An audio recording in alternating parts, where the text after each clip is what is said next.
Pemirsa, Bupati Kabupaten Maros HM Hatta Rahman dan Forkopimda Maros kembali mendapatkan suntik vaksin COVID-19 yang kedua yang berlangsung di Gedung UTD RSUD Sarawangan Maros Kamis 28 Januari.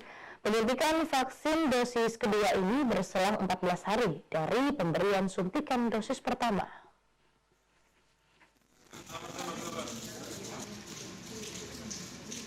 Bupati Maros Hatta Rahman dan beberapa pejabat Forkopimda, yakni Kapolres Maros AKBP Musa Tanpa Bolon dan Dim 1422 Maros Letkol Infantri Budi Rahman dan Ketua DPRD Patarai Amir mendapat suntikan vaksin Sinovac dosis kedua di Gedung UTD RSUD Sarawangan Kamis 28 Januari 2021.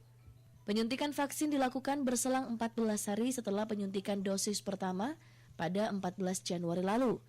Seperti halnya prosedur pada penyuntikan vaksin dosis pertama, para penerima vaksin harus menjalani pemeriksaan kesehatan terlebih dahulu seperti ukur tekanan darah dan cek suhu tubuh.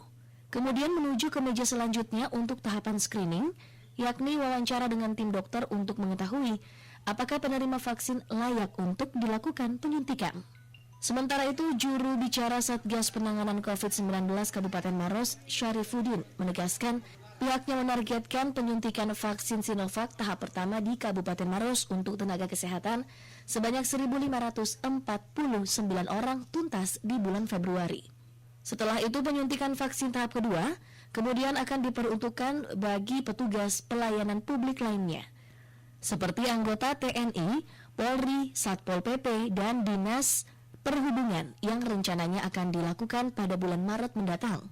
Jadi sudah vaksin kedua kalinya ini sudah bisa kita berharap pertahanan tubuh sudah mulai berproses untuk imun daripada orang yang sudah divaksinkan.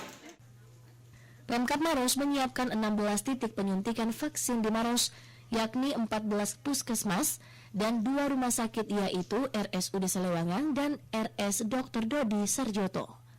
Dari Kabupaten Maros, Wibowo Wardoyo, Selabas TV.